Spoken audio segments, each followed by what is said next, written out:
Right, if I can have your attention, please, and welcome you to the Foreign Correspondents Club of Thailand. I'm Dominic Falder, the past president. As usual, before we begin, just a quick look at what we have on the horizon. On the November the 18th, next Monday, we'll be showing a documentary, North Korea's Secret Slaves, Dollar Heroes, which is one of the ways in which North Korea attracts revenue by sending people to work overseas in serious exploitation circumstances very often. Our panel discussion on November the 27th will take a look at Thai contemporary art, ahead of the curve, too little or too late. And we will have Apinan Pojananda, who's the Chief Executive and Artistic Director of Bangkok Art Biennale. He has a very long history as a history of art historian, spoken here before. Tanon Chapati, an independent art critic, and others as well. And then in December, on the 13th, Friday the 13th, we'll be having our annual Christmas dinner. So, the Kra Canal is probably the oldest infrastructure project proposal in the world. It dates back to the 16th century. And we visit the Kra Canal at least once every 2 years to see what's happening. And of course, what's very interesting about it is that things are happening, and we're going to hear much more about that this evening. We have a very distinguished panel of people to talk to you, foremost of whom is General Saiyud Kerdphol, who was Thailand's Supreme Commander in 81 to 83. He's 97, and he's a remarkable individual because he actually saw action in the Second World War along the Burmese border. And am I correct in saying that you were in the Thai forces that were in Battambang in Cambodia at one point? So we have a piece of liquid history sitting at the table. He's known for a very pro-US position. He attended Fort Benning in the US in the 1950s, and he was the first Thai officer to pass through Queenscliff in Australia, completing a command staff course. And then, of course, he was instrumental in the battle against the Communist Party of Thailand in the 1960s, played a very important role in that, and told Philip Cunningham in a very good interview in 2016 of the communist insurgency in Thailand, it wasn't for them to win, it was for us to lose. And of course, Thailand did eventually go on and win it. So anyway, it's a very long history, and General Saiyud, I would like to note, has always been a very good friend of the FCCT and used to come and talk a great deal. He's a pro-democracy soldier. He's very remarkable in that sense, and he's been involved in poll watches in Thailand and the region since his retirement. And the last time that I can remember welcoming here was, I think, 1990, when I moderated a program with you at the Dusitani. So anyway, it's wonderful to have you back in such good shape. And you will be kicking off, but I don't want to neglect our other speakers with that rather detailed background. So we also have this evening Admiral Supakorn Burana Dilok, who has been retired from the Royal Thai Navy already for 7 years, but he was the third highest ranking officer at the time of his retirement. And we have Dr. Harald Wagner, who's the co-author of the book on the Kra Canal, which you can buy. It's on sale for 800 baht. And he's a consulting engineer and former faculty member of the King Mongkut Institute of Technology, and has always been one of the leading authorities on the Kra Canal as a viable proposition. And we also have Martin Clutterbuck, who is one of the finest Thai speakers Britain has ever produced, graduate of Suez. He used to work for me, as it happens. And he is the co-author and editor of the book that you can get this evening. So, General Saiyud, can I ask you to kick off the proceedings and say a few words of introduction? Okay. Thank you. Thank you, Dominic, my old friend, and also the FCCT committee member and member, distinguished guests, audience, ladies and gentlemen. On behalf of KITCO, Kra Canal, Isthmus Development Company, some of the members were here today. I would like to thank FCCT for your and the distinguished audience and media to come to the meeting today. We and I consider that it's very important for the future of Thailand. Which I know most of the time, my friend might agree that we try very hard, that we would like to improve the life of the people and the security of the country, but that could be done only that we understand development and security is one coin. We need development. Therefore, I also know that the community and media, particularly Thai, know very well that Kra Canal is very important, very necessary. This has been tried for a number of years. Let's just 40 years ago, when I getting involved with the Kra Canal, because I, at the time, had been assigned to the key in charge of fighting Communist Party of Thailand. I follow Sir Robert Thompson, let me mention his name, successful done in Malaysia. He used stick and carrot.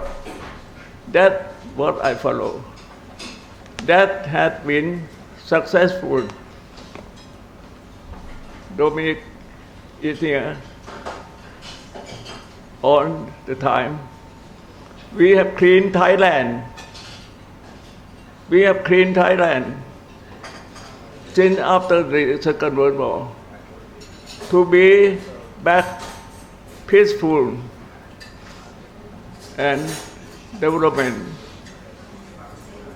Since BE 25, 28, 20 years until 35, 48 BE. Therefore, today I just want to invite all of you, of course, through the media, to ask the community, Thai community, foreign community, the government, the authority concerned, to join us to dig the canal to dig the canal.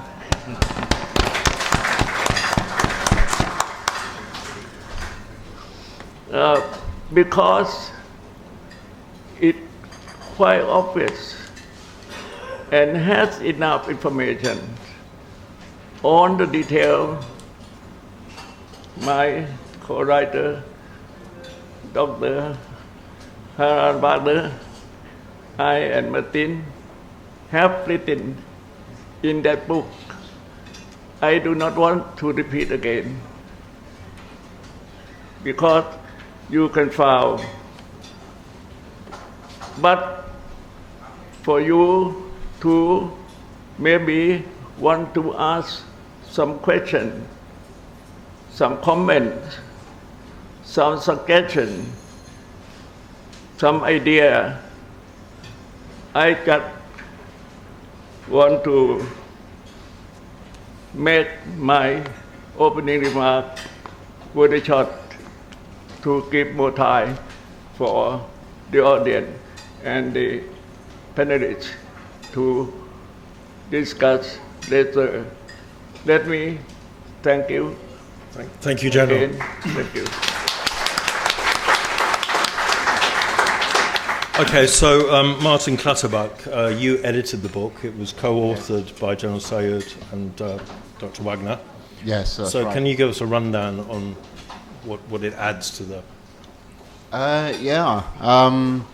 This book, it kind of flukily came out a lot better than it was supposed to be. And I'm really proud of it, actually, because I don't think there is a book on the market right now that has actually brought together all the sort of relevant information about the Kra Canal in a coherent way. That also sort of points out how possible it can be. But I have actually here prepared for the audience tonight a short presentation about history of the canal, which I do deal with it in the book, but just sort of rough history there. Okay. Can I have the thing? Thank you. That's it. Okay. Right. Here we go. Yeah, very quick history of the Great Isthmus. Yeah. Oh, sorry. Get that right. And the Malacca Strait. Okay, which is obviously what it's all about. So here, we go back to prehistory, and the Malacca Strait is a trade route that's been used for millennia. And around here, around 1000 CE, the Srivijaya Empire becomes. This is the first time the Malacca Strait becomes strategic. So somebody controls it. Srivijaya controls it from their capital at Palembang. Okay, at the same time, Khmer Empire meeting there close to Chaya, modern Thailand, where you can see a lot of Srivijaya artifacts. Okay, get this right. Yeah. Root. Get it right. Oh, no, that way. Here we go. Oh no, wrong one. Yeah, right. So, Thais take control of Kra Isthmus. Tambralinga there, nowadays known as Nakhon Si Thammarat, is a vassal of the Sukhothai kings. There you have King Ramkhamhaeng the Great, of course, the most well-known of them. Okay. So at this time, the Srivijaya is split into a lot of warring sultanates. Here we have the Ayutthaya period. And this picture here is important. I need my pointer here. King Narai, who is famous for receiving missions from the French, from King Louis XIV. This is Chevalier de Chaumont, one of those missions. In his party is a man named Delamare, who is an engineer. and he was asked to survey the Kra Canal. Now this guy here is Constantine Falcon. You might have heard of him, Narai's Comprador. Just a bit of context here, he's begging the Frenchman to lift up the plate a bit higher so the king doesn't have to bend down to get it. Yeah. Anyway, Delamare went and had a look, and they're looking down here, as we'll see later, around Lake St. Clair as the site. And although we don't know exactly what happened to the survey, they thought it was a good idea at the time. And as I say, just a very quick one here. Next one. Next slide. There we go. Oh, too many. Yeah. Oy. Sorry. Right, here we go.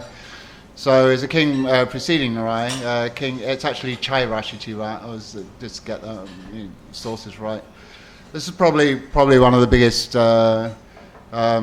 canal projects of the sort of pre-modern era, where you recognise this part of the river Japaya is actually a canal. The river used to go here, and this king cut it off here and thereby reduced the journey downriver from Ayutthaya to the sea by a whole day. And you see how wide the river is here now. That was a pretty considerable project, especially for the 16th century. They just had pack animals and picks and shovels. At this time, just Bangkok was just green. There are a few villages here. I mean, this is the actual Bangkok Noi and Bangkok Yai, as it was at the time. It's got to be very subtle. Next slide.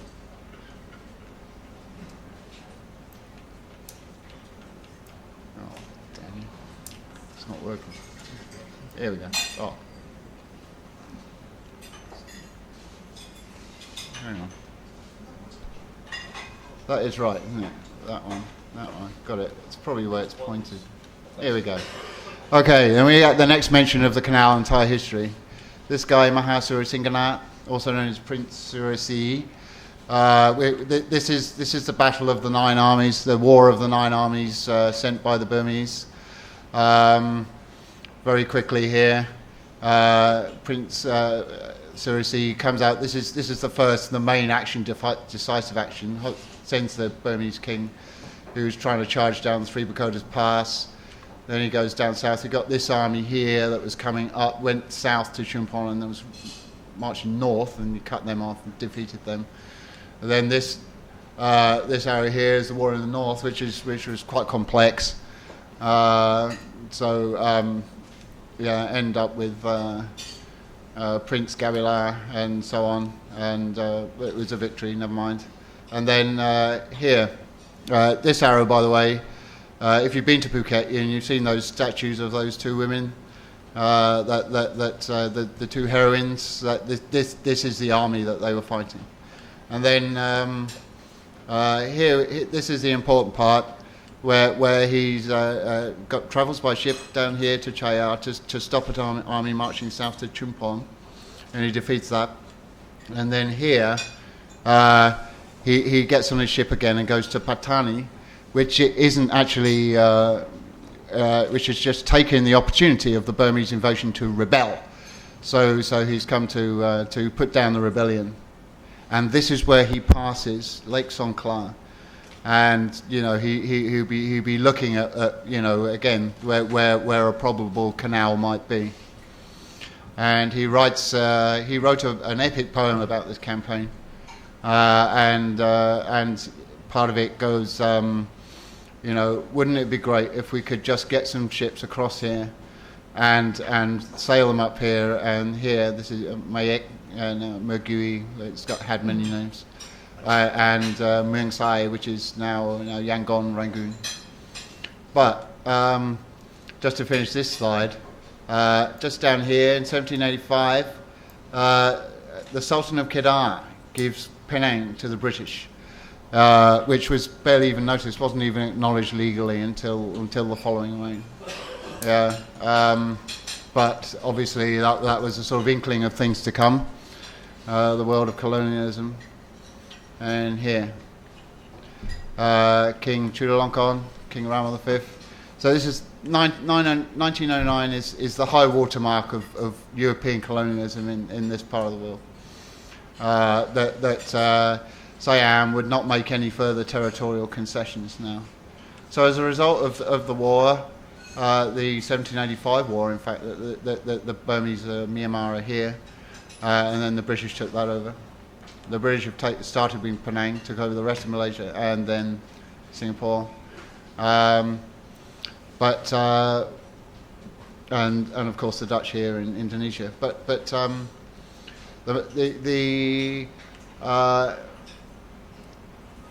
they would. Well, we talk about the 1890s. We opened the Suez Canal. De Lesseps actually came here himself, asked King Chulalongkorn to survey the Kra Canal, and he was turned back. Previously to that, there'd been a British survey, yeah, but again, there was the British policy then to not build the canal.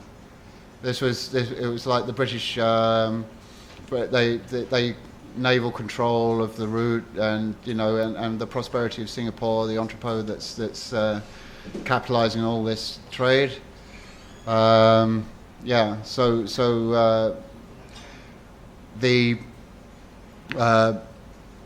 let's say the ban on building the canal, it persisted until after the Second World War. It was actually mooted during the war that the Japanese would build a canal or something. That might be a reason why it was written into the peace treaty in 1945 for Thailand to not be able to build the canal. That was abrogated in 1954, and that brings us more or less to the present day. Is it the way I'm holding it? I don't know. Yeah. Whoops. Yeah. So there you go, modern borders, just to remind you where they are.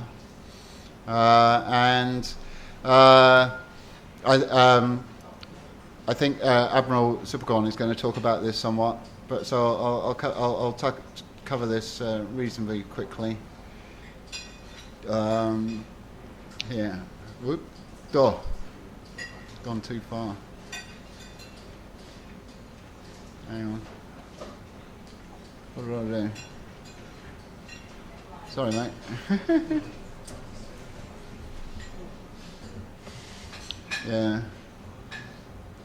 Yeah, that one. That slide there. Can we have this slide? Yeah, that's right. So here we are.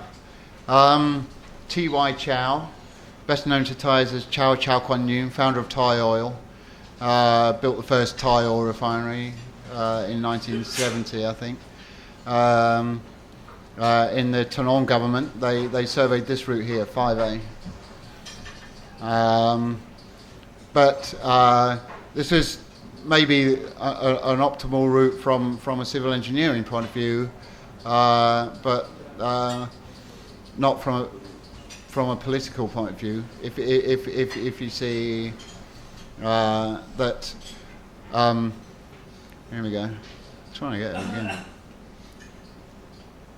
There you go. Oh, done it again. Damn you. There's not much to this. There you go. 9A. So this is a bit more of a brownfield site. It should go through 5 provinces. And it's avoids the Royal Project, avoids the wildlife sanctuary, so on and so on. Yeah, and then here, so it's a detail of 5A. You can see out just north of Songkhla where it would come out there. But as I say. If you look at a bit of a detail of 9A, as I say, this is Admiral Sibagon has this slide in Thai. I've gone and translated it in English for you. See about the entrance there. That's the border of Drung and Krabi. That side is Krabi and that side is Drung. There's a wildlife sanctuary like this. This has been sort of amended over the years. There have been all sorts of committees and studies over the years, and this is kind of the latest route. But General Saiyud told me that that he was actually the first to advocate this route back in the 1970s. So for all those reasons. So that's basically it. History of the canal, kind of from prehistory to the present day. And now I will hand over to Admiral Supagon. Okay. Right.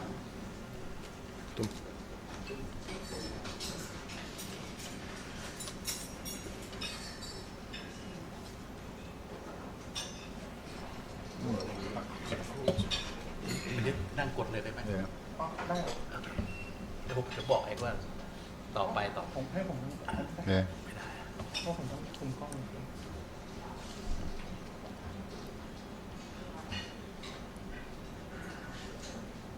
Okay. Right. Okay, good evening, ladies and gentlemen. I am Admiral Supagon Runadilong. I was retired. I have been retired for this year for 8 years ago. Yeah. But right now, I work as the advisor of the Thai Canal Association for Study and Development. Before start, first, I would like to back to the line of canal, like Martin said before. Yeah, I would like to everyone to understand that the Thai Canal, which I will refer to, is not Kra Canal, understood as the narrowest part of the Isthmus in southern of Thailand, between Chumpon and Anong, with a range of only 60 kilometers. In above figure, above figure is number 5A, like Martin said before. But I mean the line number 9A. The line number 9A is the result study by the Thai Senate, report to the government in 2004, which ran from Indian Ocean at the border of Trang and Krabi province. We call that Sikau district. In that side, in Andaman side, going to Trang, Pathalung, Nakhon Si Thammarat, and entering the Gulf of Thailand at the Pacific Ocean at Lanod district of the Lanod district north of the Lake of Songkhla, a range of about 120 kilometers.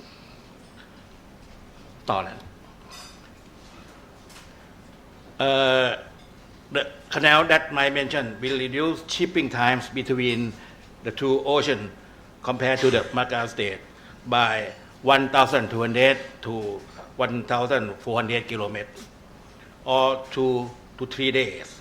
Compared to the Sunda Strait, it is saving about 2,500 to 3,000 kilometers, or 3 to 5 days.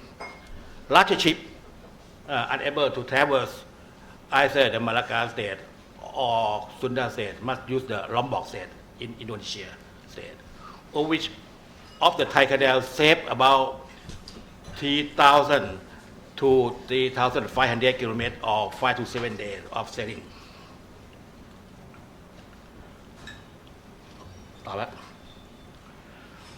For the topic that I will mention follow, as you know, my background is a former naval officer. So the main topic of my sharing will be about the security. But before that, I would like to express my opinion. It's my opinion a little bit about how effect of Thai Canal on Asian regional maritime transportation and logistics. That for this case, the first topic, I see positive impact on country in and around the Asian region from building the Thai Canal as follows. ต่อเลย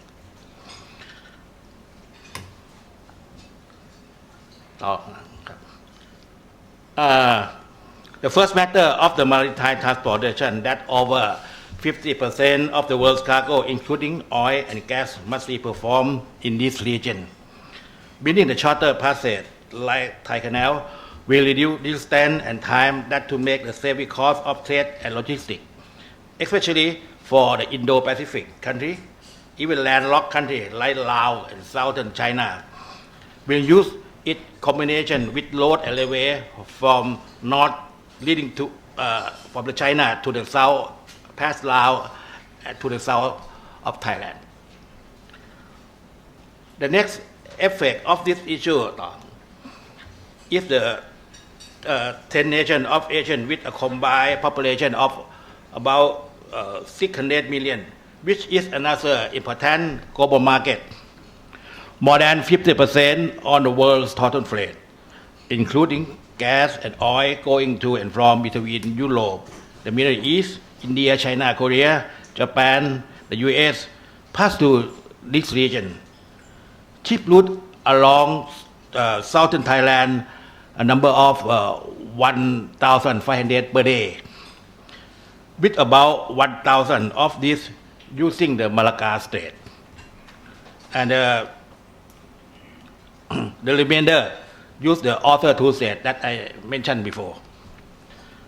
The Malacca Strait, mainly managed by Singapore, has become to a transshipment and transportation hub, and one of the world's greatest logistic and financial center. It has been analyzed that if the Malacca Strait and Singapore were closed, the entire world would be greatly affected. Not just countries in this region. It has also been forecast that in the next 10 years, the Malacca Strait will become saturated with no more capacity for ships. Even at the present time, shipping traffic is highly congested. A ship may pass every 1.6 minutes. Piracy is ever present and accidents are common. Therefore, Thai Canal, built in a timely manner, will easily enable the transportation of over half of all global trade, including fuel. It will relieve the pressure on existing routes as an alternate route and act as a guarantor of safety and confidence in the major global trade route. It is also an alternative for cargo ships or oil tanker displacing over 300,000 deadweight tons, which have to waste another 7 days through the more distant state, making more large economies. Beneficial result of the Asian nation from the Thai Canal are along its banks and entrance, and the construction of the special economic zone, the mega special economic city with an industrial zone, ship repair facility catering to the largest ship in the world, warehousing and oil refining, port and harbor, including those to transship cargo and oil, as well as the storage and distribution of product and also logistic function, a zone of trade and business, and a place of recreation and settlement with the relevant educational institution. There will be modern communication both in the country, in the region, and all over the world with road, railways, and airport. The mega city will become a second hub of communication and logistic trade finance after Singapore.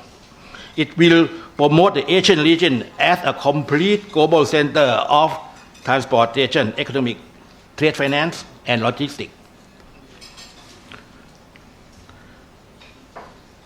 As for the impact on countries in the Asian region from building the canal, aside from Thailand changing its status to have a wealthier population and leading the world, a mega project requiring starting capital for construction of around 55 billion US dollar or about 2 trillion baht. This massive injection of capital, besides stimulating the Thai economic as designed, there will also be a ripple effect of economic growth on its neighbor in the region. Likewise, the concept of the mega special economic city will require investment of 100 billion US dollar with the future. That as a consequence, this massive investment will make Asia is one of the world's wealthiest region. The Thai Canal is thus a win-win situation for various countries in the region. For the second matter of me is security. For the security, the issue which I will present have been placed, considered a concern, and have been heavily controversial in Thailand. They like to say that if the canal is constructed, there are three major considerations concerning homeland security, the matter of national defense, and the risk of being a strategic global flashpoint as follows. Homeland security. Okay.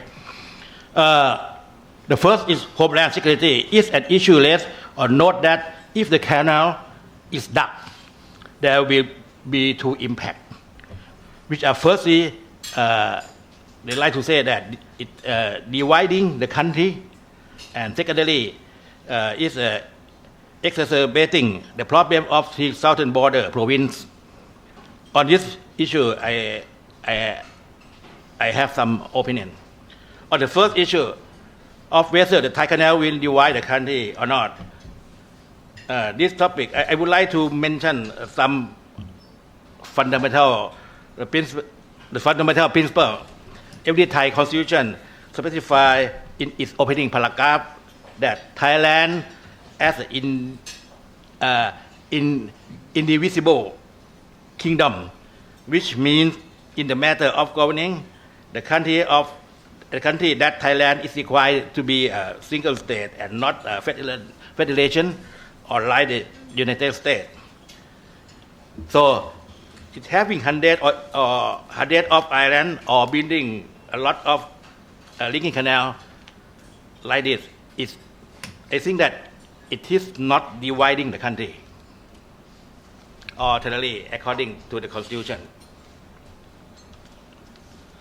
If this look at the only its physical aspect, the canal in the concept of Senate, which was proposed to the government, is two parallel canals, which each following table in only one direction and separated by about 1 kilometer or 1,000 meters.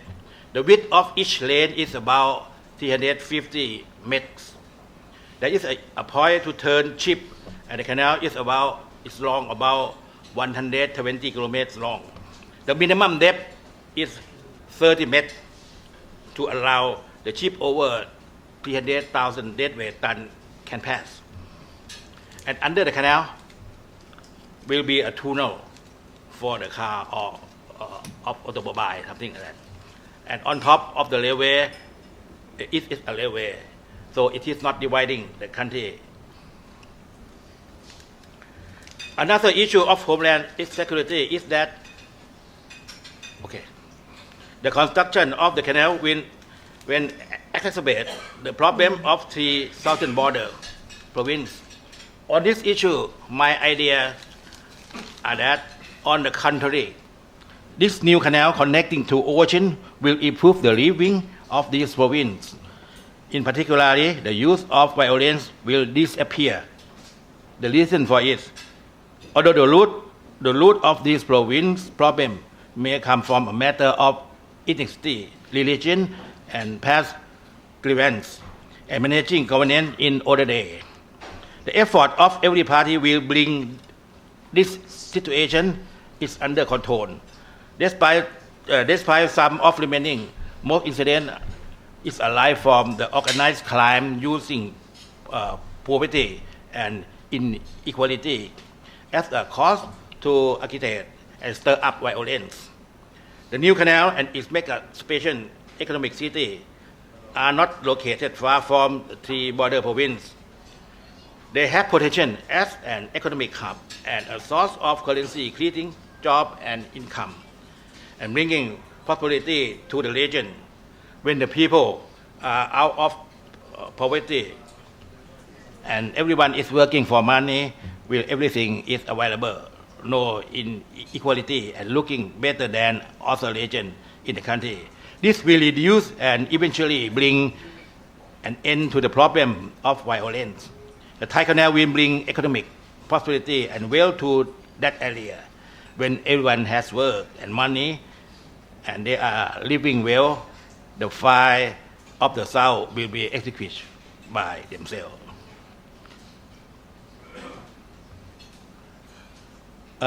For the national defense, it has been argued that if the Thailand build the Thai Canal, will its defense capability be adequate?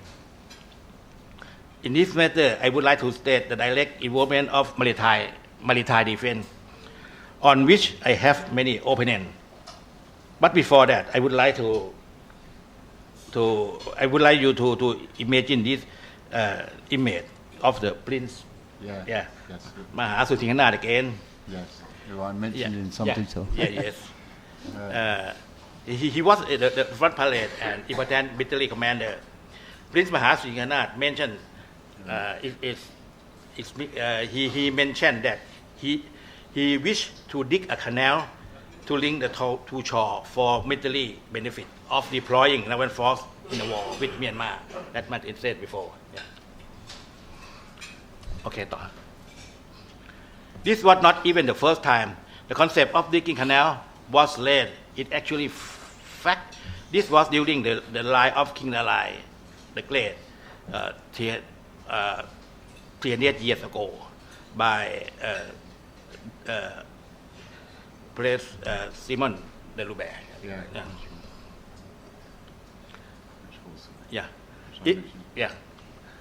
It should be generally known that since the kingdom of Sukhothai, Ayutthaya, and Ratnakasin have flourished, that prosperity has been brought about by the concept of controlling transoceanic trade between the Pacific and Indian Ocean.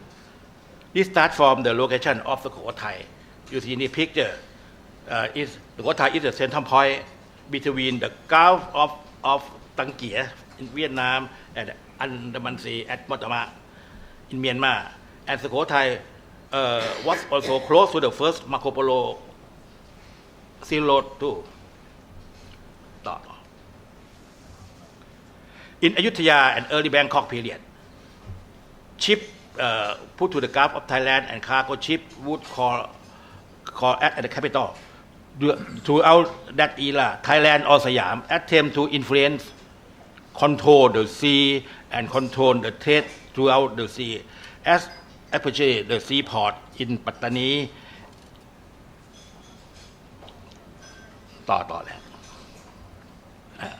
In Pattani and Songkhla, as well as at the Andaman coast up to Tanao Sea, Malit, and go to Tuwai.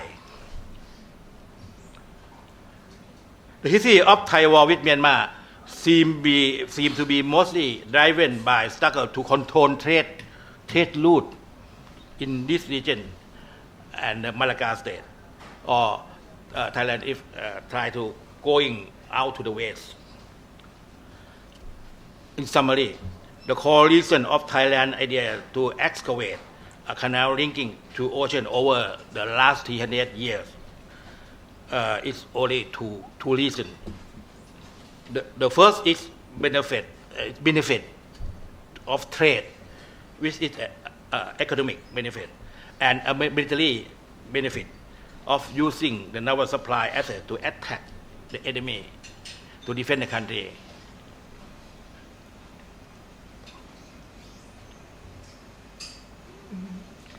Another for the national defense, there are people who like to say that if the canal is excavated or built, it will be a problem to the defend the country. I rather think this is not true. It is fact even easier when we can move the naval force between the Gulf of Thailand and the Andaman Sea conveniently and freely inside our own territory waters, which no need to go through a third country or even a second country who might be the focus of this view. It will also shorten deployment time frame by a minimum of 2 or 3 days if we have a canal. In a battle or in an emergency time, every minute and instant save is very important.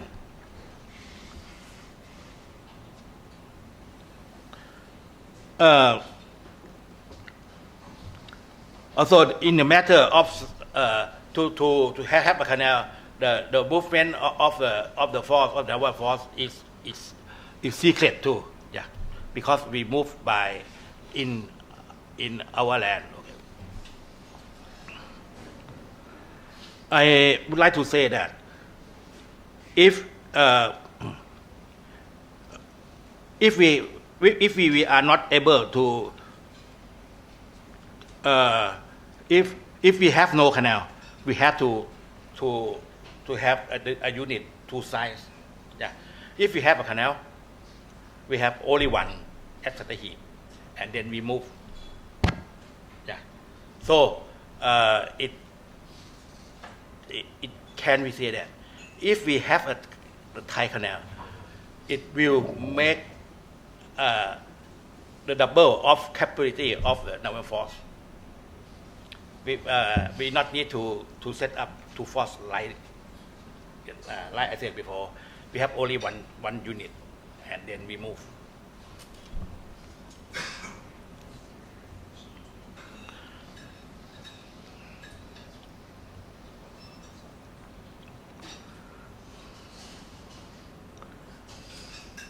Yeah, and in the same way for the military operation of the Sudan war, such as the helping the public or relief from various disasters on the Andaman coast, such as the tsunami of 50 years ago, assistance from the Navy or other government besides requiring supply from the Gulf of Thailand, side will be quicker and more convenient.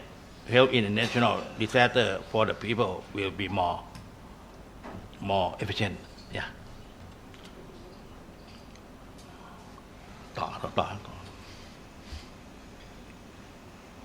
In defending the country at sea, another point of interest is that if the canal was built, would existing naval force be adequate?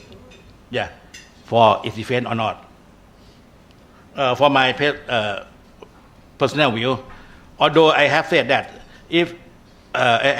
the combat power of existing force would be doubled by a canal spanning two oceans, it must be considered whether this is increased potential would be adequate or not. It is necessary to re-estimate the situation and consider combat power relative to the condition at that time.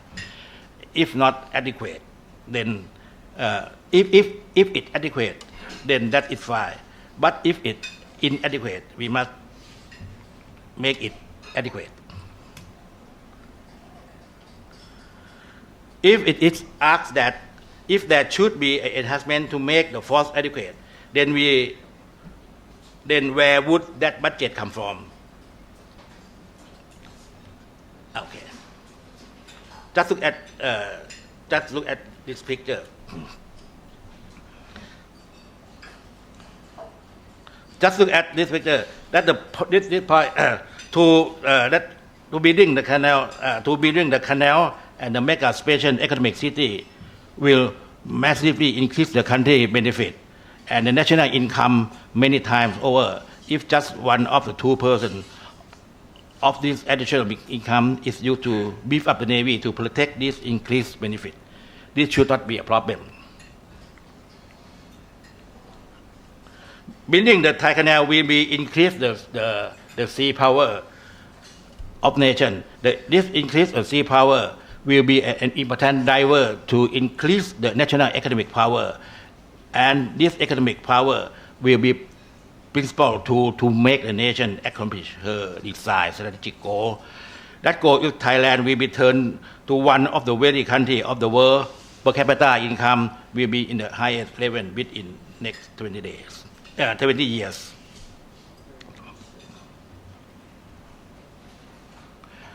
Back to sea power.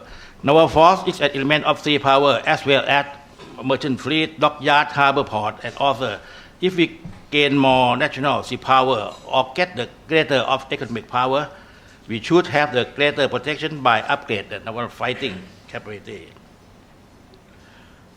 Okay.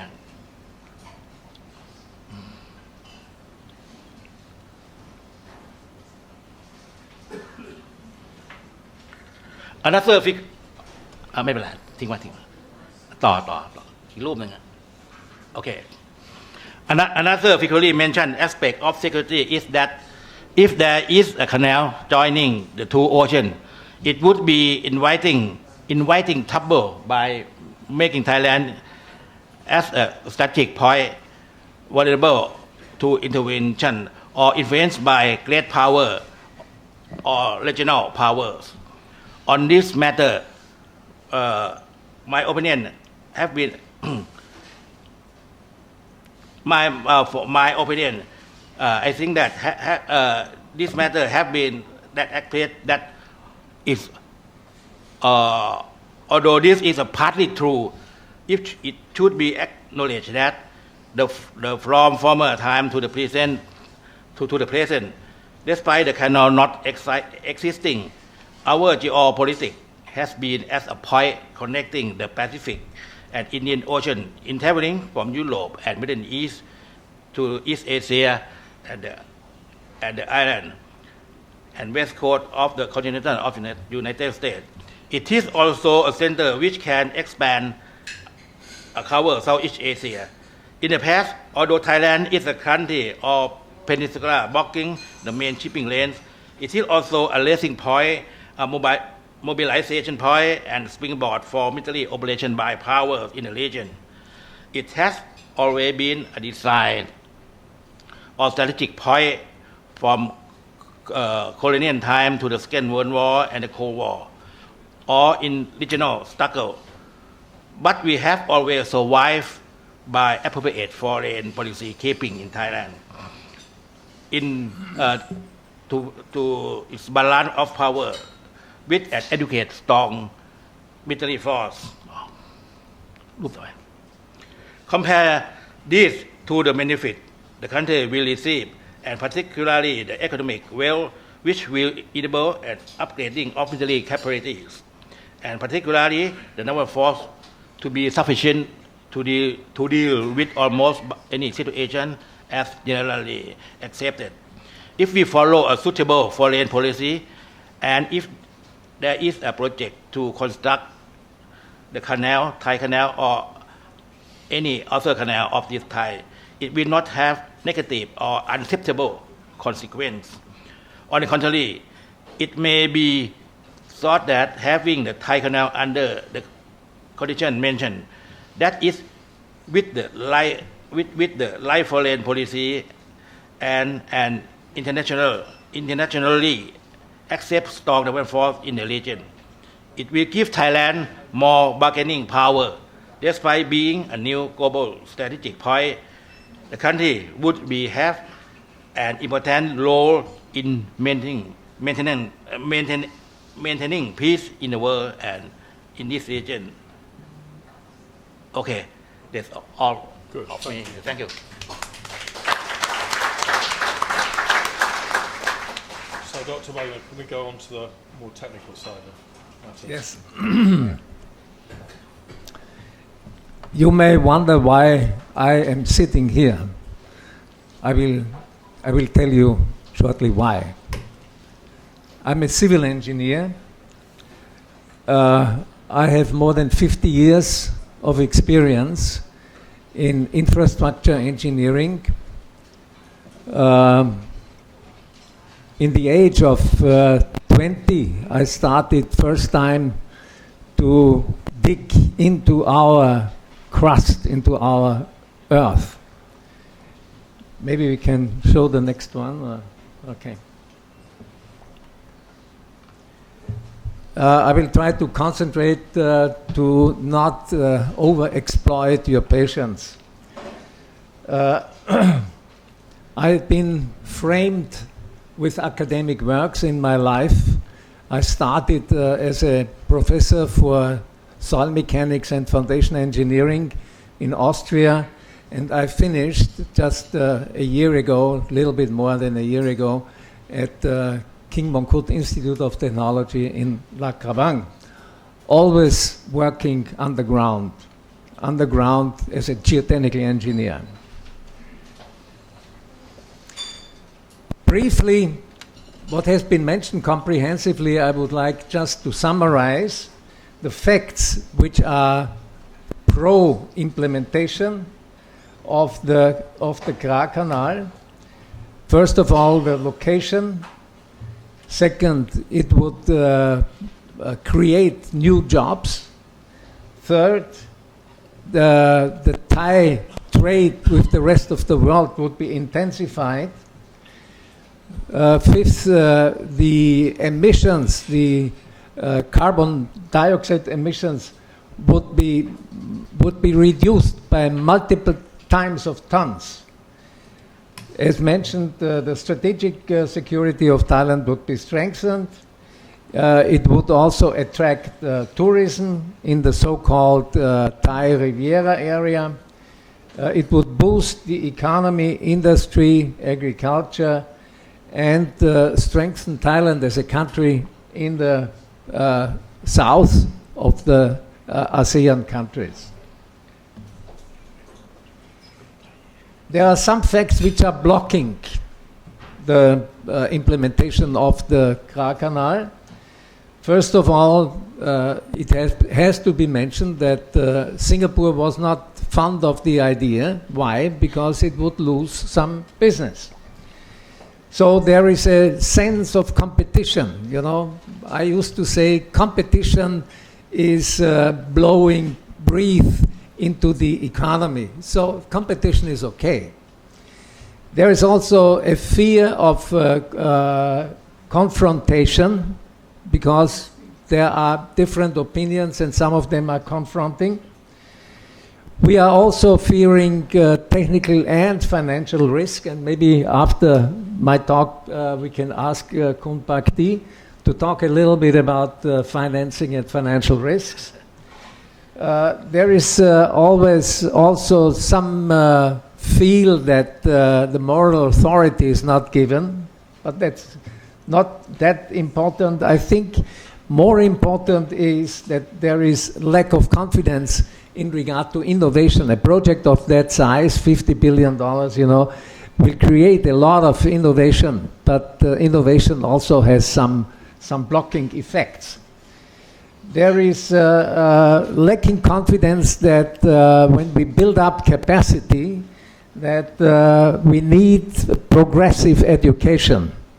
And there is a little bit of lack of confidence that we can, I believe, yes, we can improve education and improve the people fitting into these jobs, but not everybody thinks the same.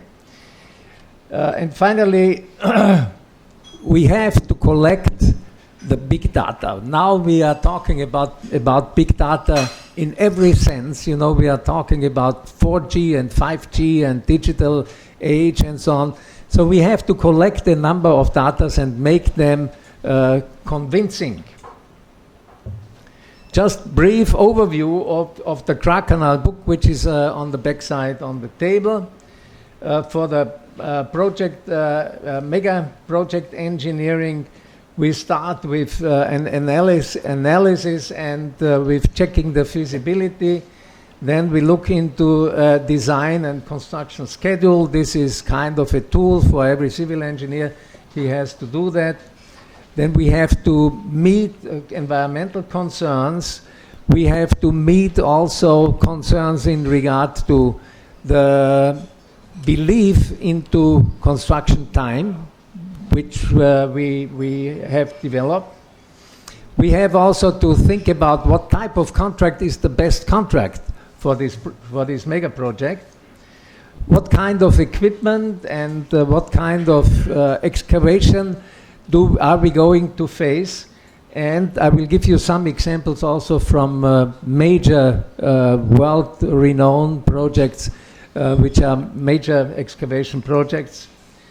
Then we have to look into hazards and risks and make a risk management plan. We have to evaluate the probability of success. We have to finally define the ownership. Who is the owner? And the relation of the ownership to the government. We have to think about the impact of the industry, about public benefactors, national interests, and finally also, because I'm a member of the Engineering Institute of Thailand, what is the effect in regard to EIT, Engineering Institute of Thailand? You know, the Kra Canal is blessed because of its geographical position. To cut across a short route linking two oceans, that is something which is really very attractive. We have three examples. One is the Suez Canal, which connects the Mediterranean Sea with the Red Sea. We have the Panama Canal connecting the Atlantic Ocean with the Pacific Ocean.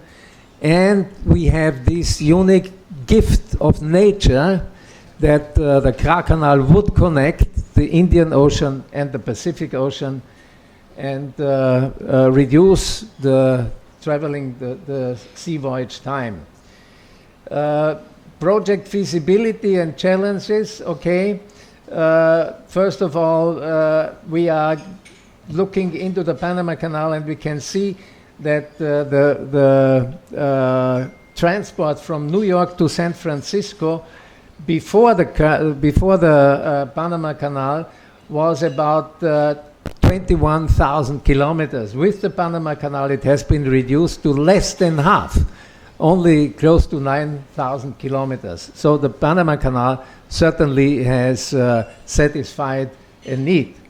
As well as it did create jobs, it did develop international transport hubs and became a player on the global scene.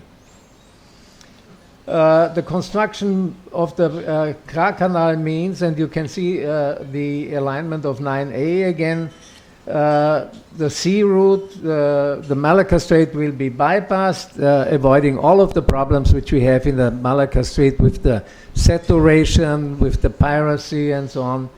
We will also, we have to think about creating industrial zones, harbors basically, with specific duty-free areas which will create prosperity and peace and also provide economic success.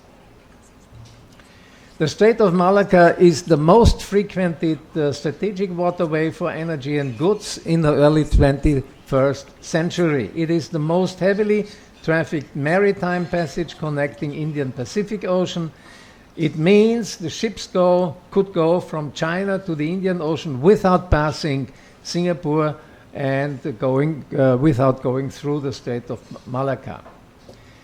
The concept is old, 17th century. We had Martin explaining more than 1,000 years already.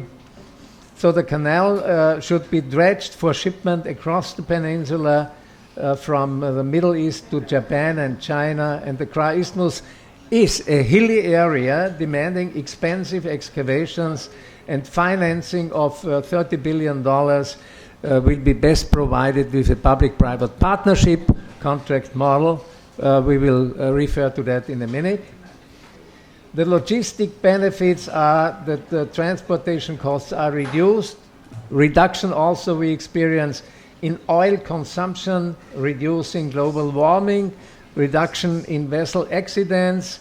It's an attraction as an alternative, as it closely closed heavy traffic, and attraction for the global investment, which will benefit all of Southeast Asia.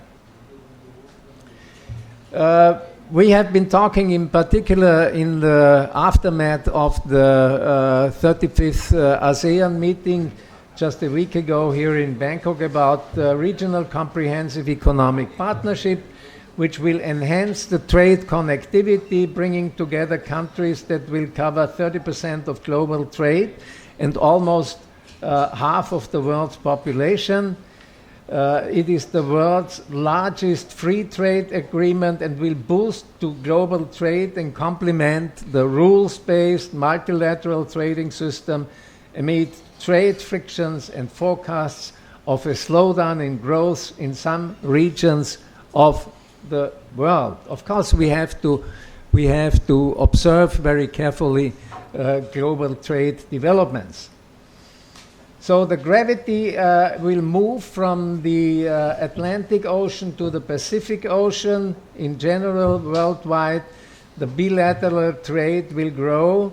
That will create a mutual investment which will 4 times to an accumulated of total $100 billion. The economic and trade growth makes the Kra Canal construction affordable. Return of investment can be proved.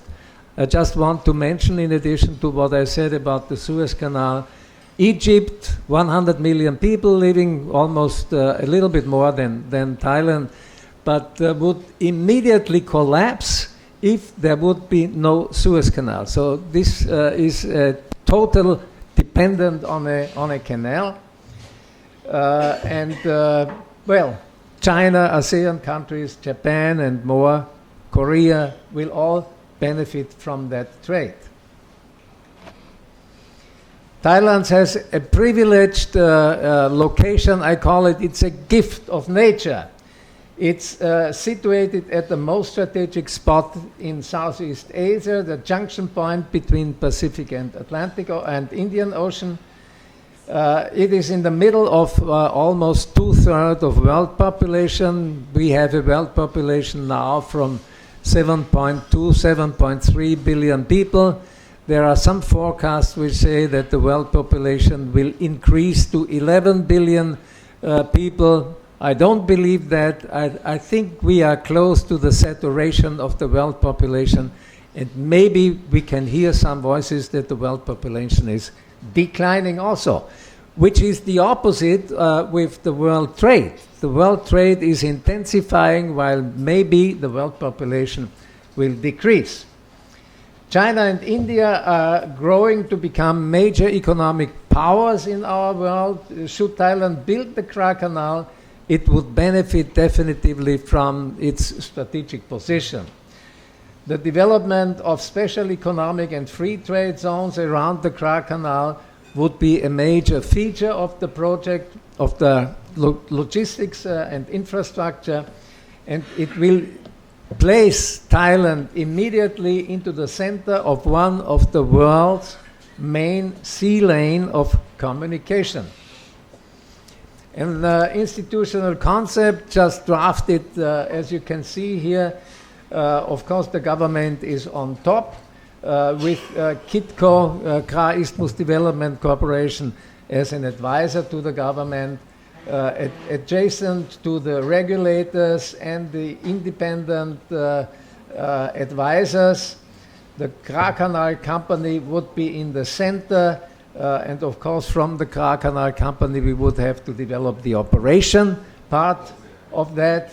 Then we have lending institutions, banks like the World Bank, IRBD, or Asian Development Bank, and private sector lenders also.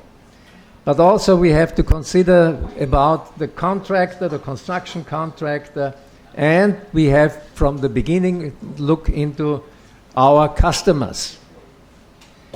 There are technical and financial issues. The canal structures is anticipated with 350 meter width and 25 to 30 meters depth. The excavation volume is about 500 million cubic meters, which corresponds with the largest dams in the world.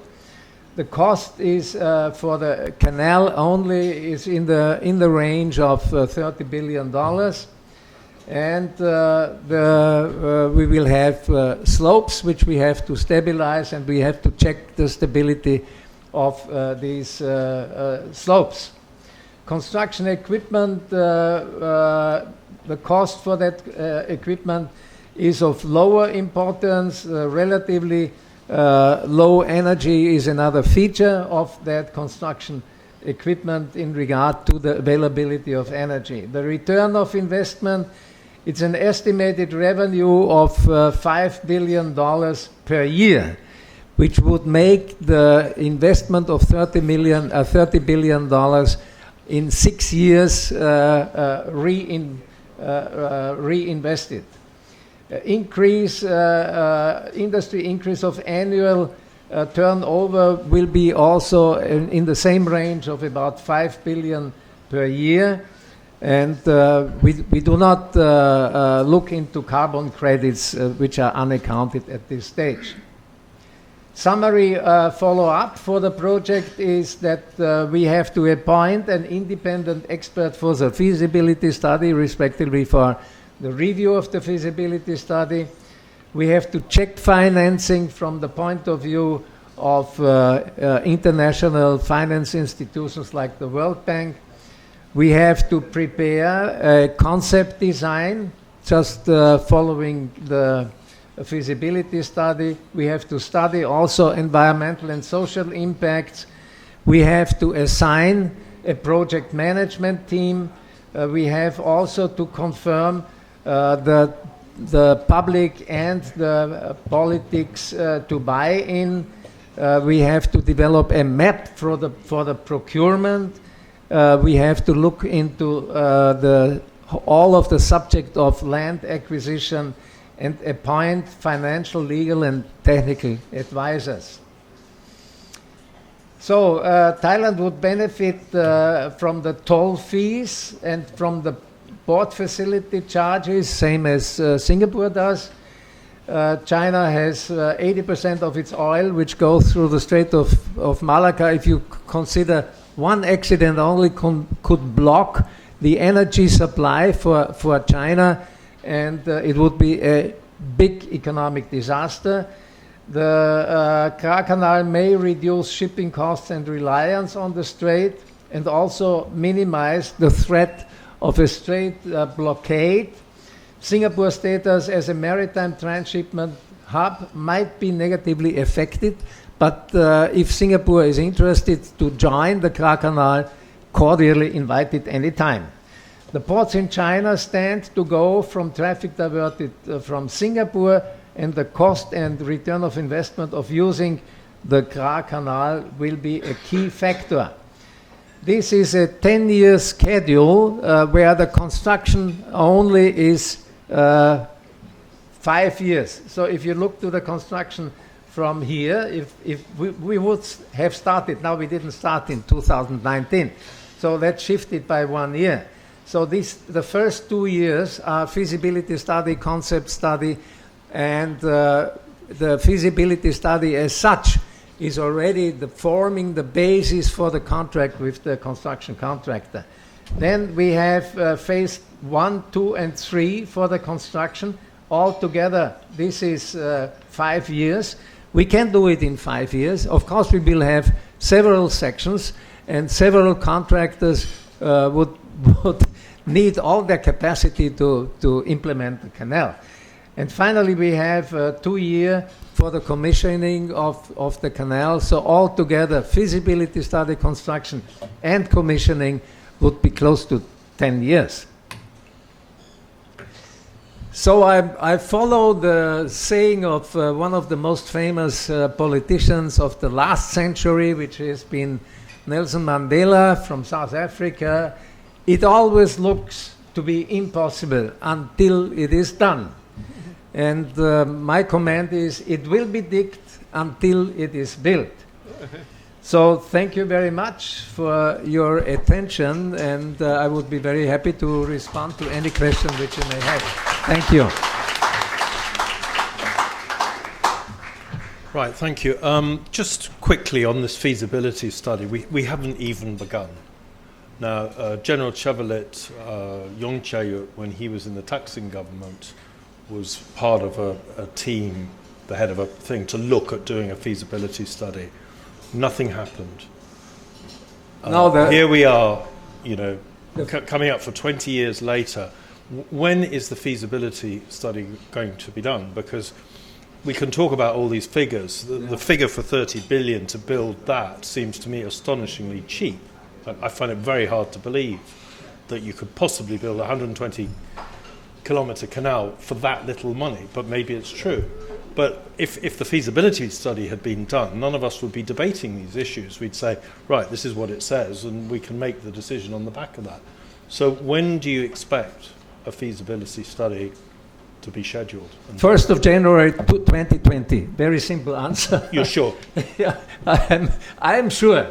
You know, I'm believing in that, and if you ask me whether I'm sure or not, I believe in that. We have to start in the next decade, and that is the 1st of January 2020. So you believe it's going to happen? It's going to happen. Question. Yes, yeah. I know the feasibility study which you are mentioning. It is a table of content, you know, and this table of content has been upgraded to today's technology.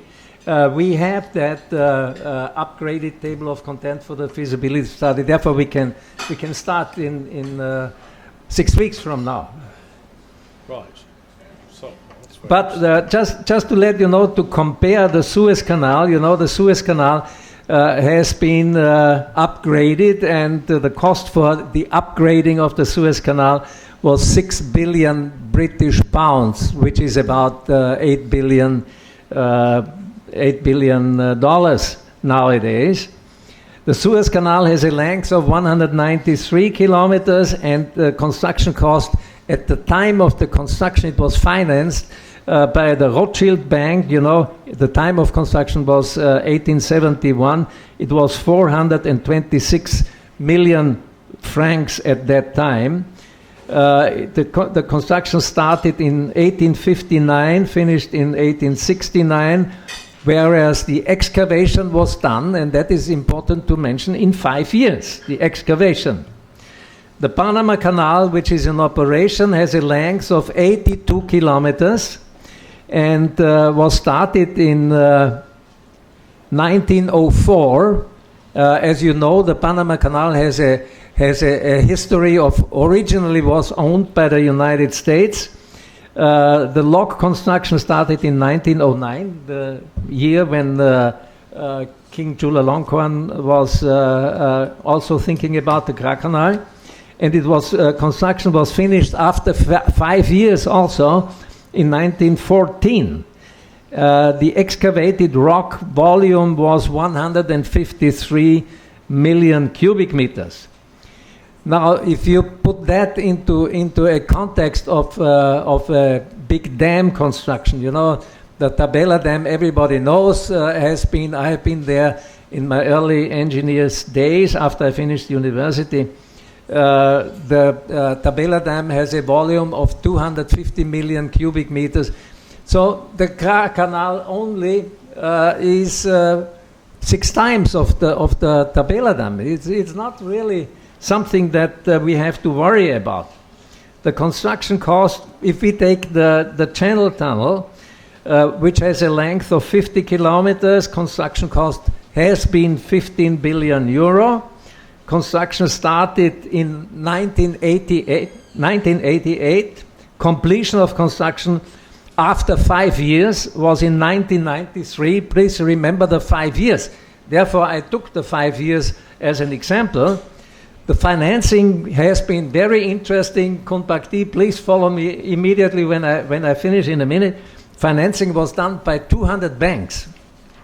Financing of the Channel Tunnel between France and UK. The Gotthard Tunnel has a length of 57 kilometers, was started in 2004, finished in 2000, after excavation of 5 years again, with an excavation volume of 13 million cubic meters. There's another very interesting mega project in the world, which is the Feynman tunnel between Germany and Denmark, which has a length of 18 kilometers, construction cost of 7.5 billion euro. Construction starts next year, early next year, 2020. For the excavation, there is again 5 years, financing bank credits.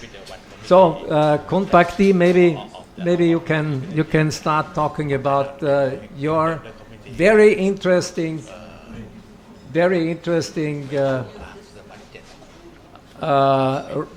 innovative ideas on financing for the Kra Canal. But maybe you can come here and take the microphone. No, it gets very complicated if we do this. But maybe we have a mobile microphone. Yeah.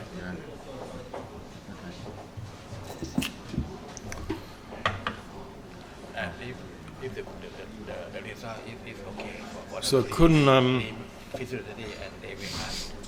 Pakdi, if you can introduce yourself and then give us your ideas for possible financing. Yes, my name is Pakdi Thanapura.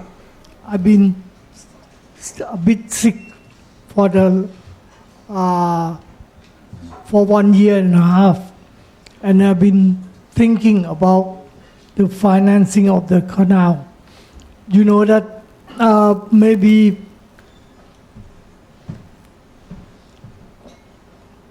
Thai military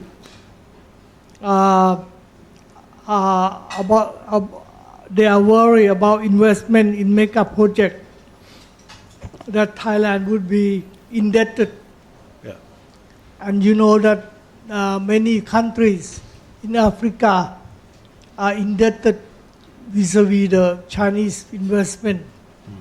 So the solution for the Kra Canal will be we create a basket of currencies which consists of Thai baht and currencies are in the Pacific Ocean and Indian Ocean, like the yen, the yuan, the won, and the rupee, Indian rupee.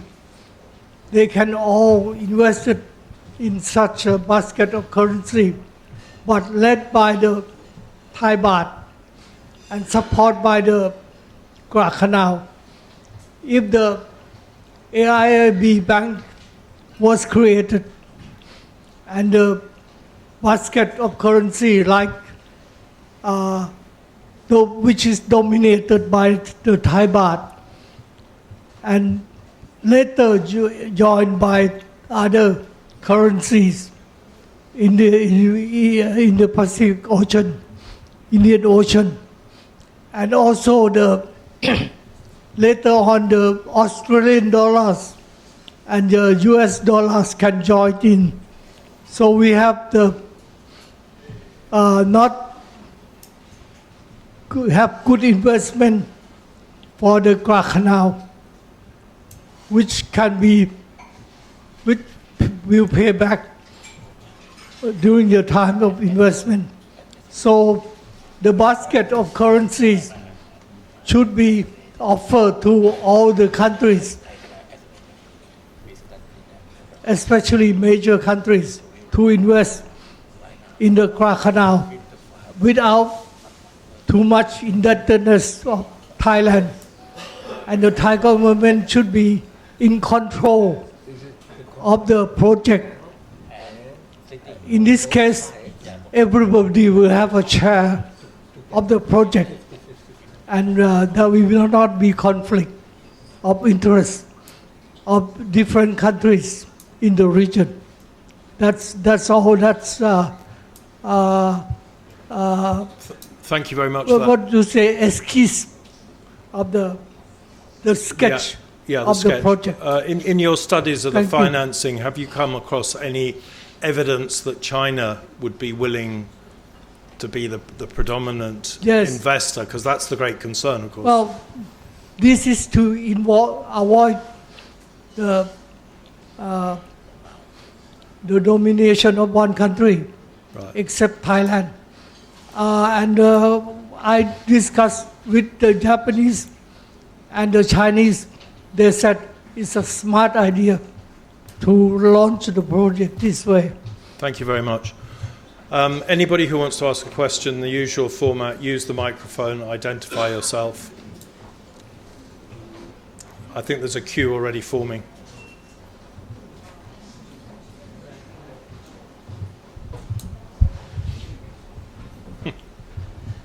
Okay, I am Chan Somsak from the Air Force. I would like to ask some question for men on the podiums like that. One question is,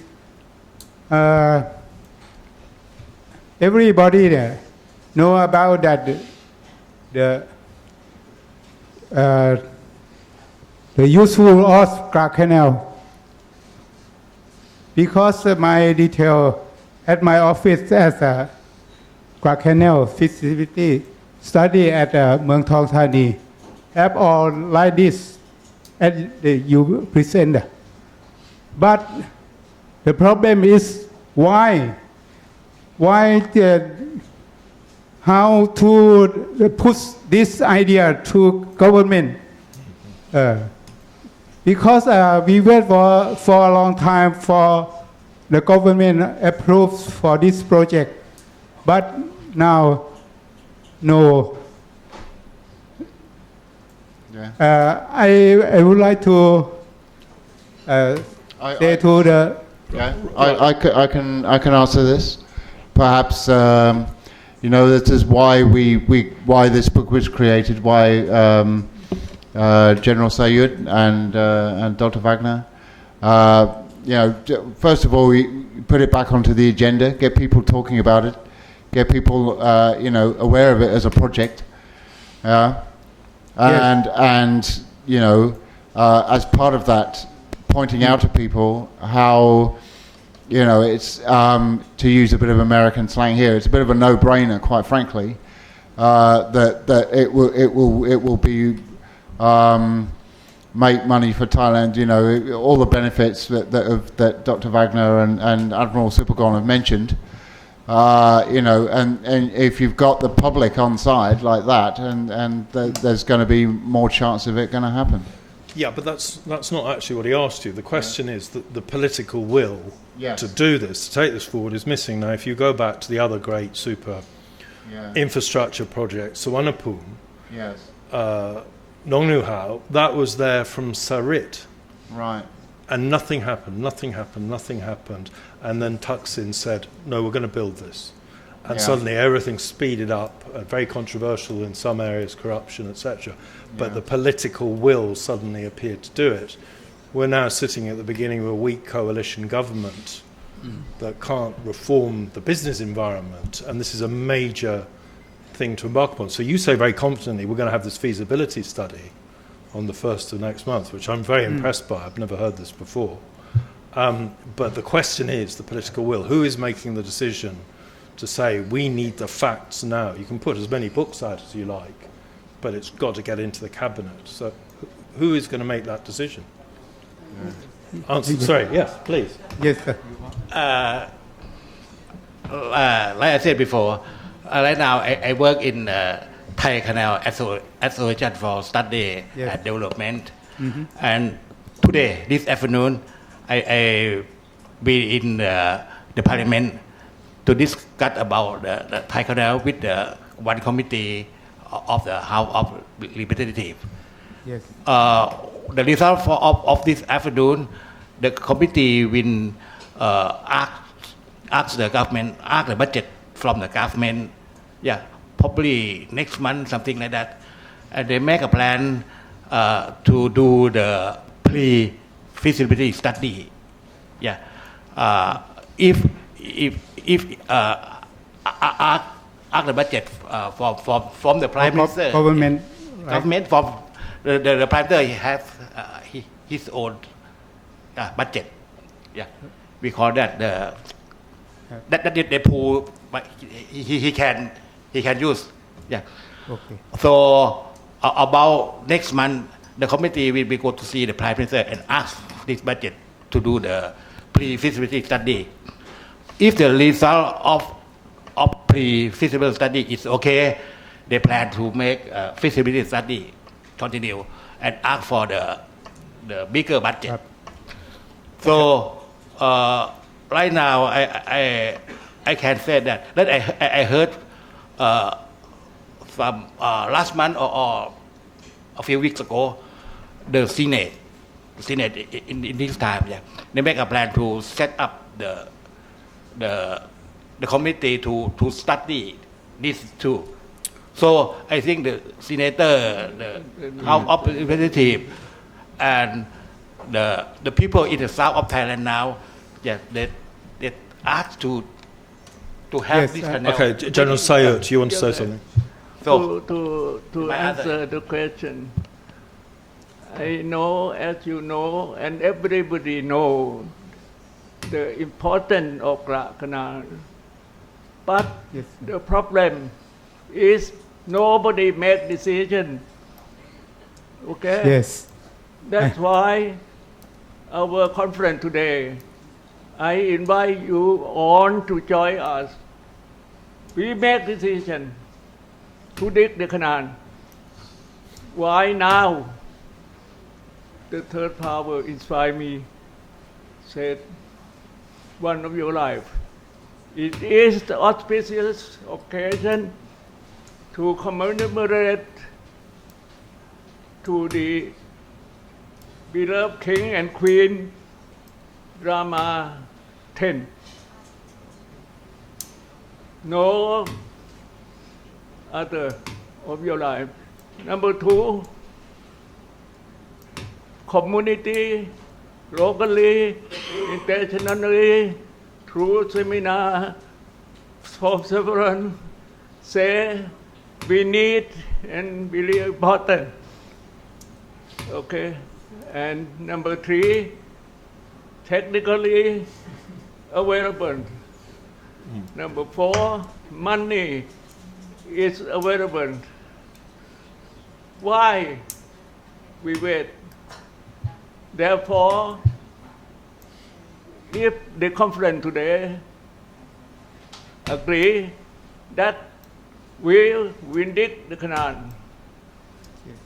with the people and community locally and throughout the world, let's see what the government is going to react. What I understand, the Prime Minister also agree, but if he said now, I know his decision to the department concerned, National Security, Development, Council, study, nothing happened. Nothing happened. Only we make decision, not whether the government agree. Okay? Or we try to commemorate Charopakiet, beloved King and Queen Rama X. We would like to see how they react. Then we can find the step to do it. On of difficulty, you say, just until it's built.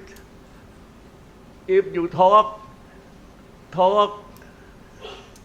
now we talk 300 years. The very comprehensive and technically 40 years, about 40 years, we're not getting into it. The problem, the same, no decision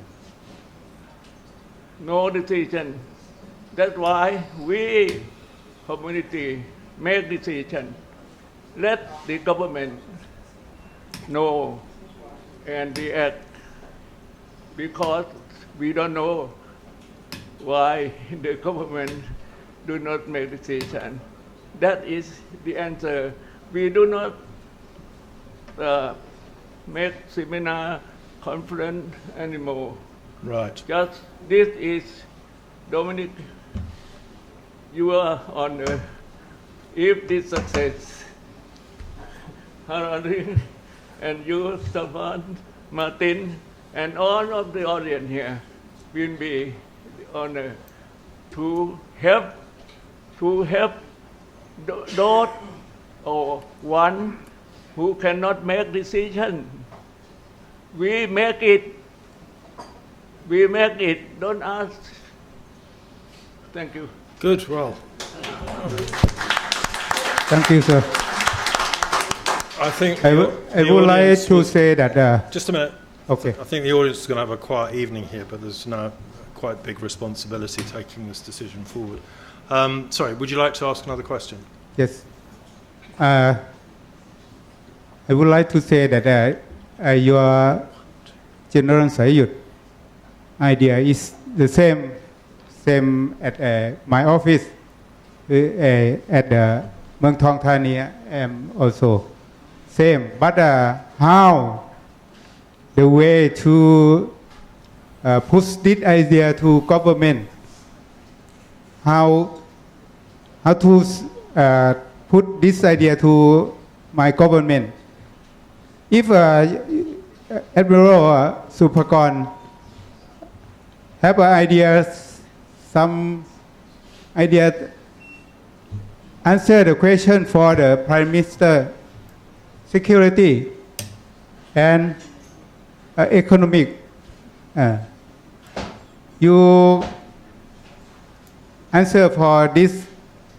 Answer for the Prime Minister that he asked to me that if you can answer this, he will follow this. I am very happy to hear the admirals. Most of Navy officer don't follow this because I talk about my friend as Navy. Most of them don't idea like you. Good. Okay. Yeah. Can we get some more questions rolling? Gwen, do you want to ask a question? Okay, thank you. Thank you very much. Thanks. Hello? Yeah, you're okay. I'm Gwen Robinson, Nikkei Asian Review and President of the Foreign Correspondents Club.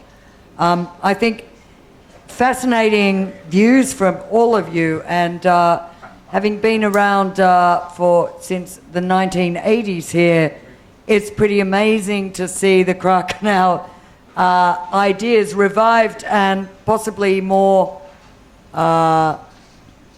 feasible than it has ever been in the past. I'd like to ask just three very quick questions.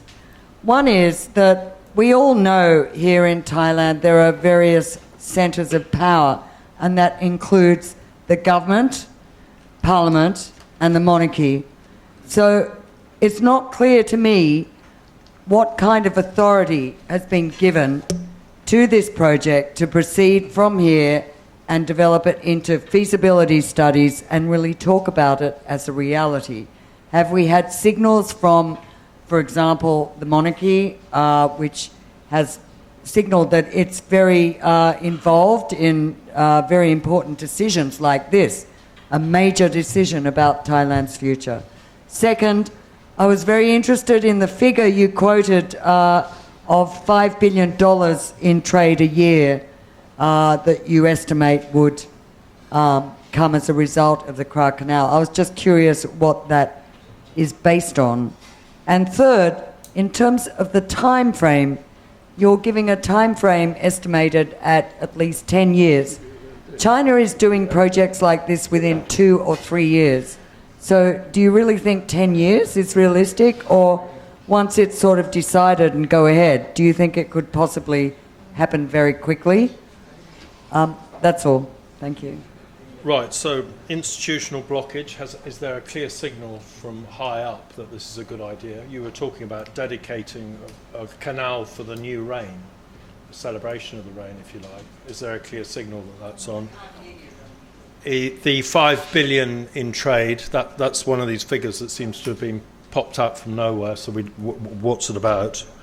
And the time frame, the Chinese are building mega projects as quick as you can bat an eyelid. So why would it take 10 years? Well, the 10 years, as I mentioned, are a comprehensive time frame, including the feasibility study, including the commissioning, and the core of that time frame is the construction time. And I gave you 4 or 5 examples that in big mega projects, 5 years construction is realistic. You know, it is not realistic only, it is a custom already. Clients of big projects, and usually these are public clients, they like to see the work done within an overseeable time frame, and 4 to 5 years is just a time frame which you can oversee. So I think it's absolutely realistic, and what we have to do, and that was mentioned, is we have to intensify our discussions in regard to financial engineering, you know, because we need to have all the data. If we have nowadays something like 100,000 ships per year passing through Singapore, and we take only 30% of that, and we'll assume that these 30% or 30,000 ships per year will pass through the canal, we will have revenues and profit in the range of $5 billion. I did not mention that there are projects where they have a return of investment period of 5 or 6 years, and then actually it happens in 2 or 3 years, because this really is a fantastic opportunity which is offered by the nature and by the geopolitical situation here in Thailand, that this canal is really promising and convincingly promising that the return investment can be done within 6 years or less. I believe it will be done in less than that time. And with regard to the financing, we have to do it. We have to talk with the World Bank, with the International Finance Corporation. We have to talk with Asia Development Bank. We should talk. As I said, the Suez Canal was initiated by a private bank, by the Rothschild Bank. And it happened perfectly. I mean, the Suez Canal had such a magnetism that basically, I would call it the baby of the Suez Canal is the Panama Canal. And the Panama Canal nowadays also is a fantastic profit-making machine. Okay, which just a little thing. It does mention in the book, expect the canal to take about a third of the Malacca trade, including all of the ships which cannot currently get through Malacca, the Malacca Max ships. So I think that would do you sums. It's billions of dollars. All right, but there was Gwen's question about the way decisions are made in Thailand. Is there a blockage? Is there something? Why hasn't? If it's such an amazingly good idea, it's going to pay you off in 3 years. You're suggesting, or 6, which is amazing. Why on earth aren't they doing it? If it was that brilliant. Let me answer this question with a little bit of a comparison. You know, the history of the Kra Canal has an end. Everything in life has an end, except the banana has two ends, and the sausage has two ends also. So we know, we know that there is an end for the history of the Kra Canal. And I feel the end has come right now. It is now the right time to start digging, or to start with the preparation, as I said, with the pre-feasibility, feasibility study, and then go into the details of contracting and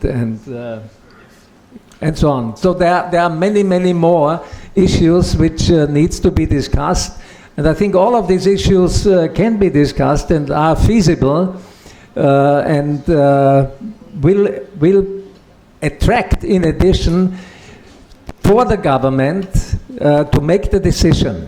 And I believe the decision is very close now. Okay, question. Evgeny?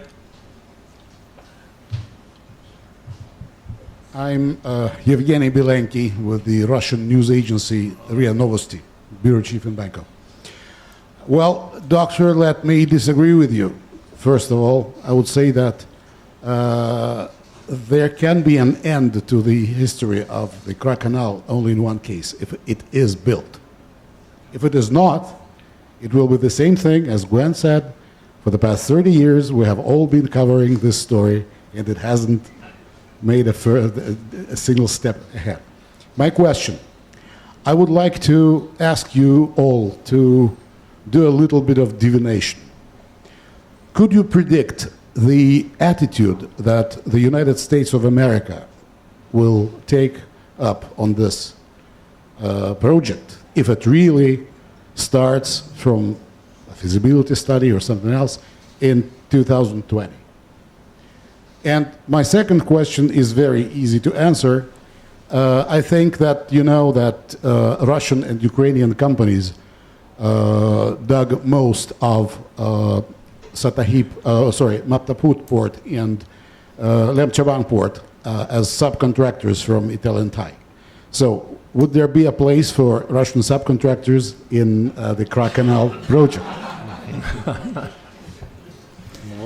Who would like to?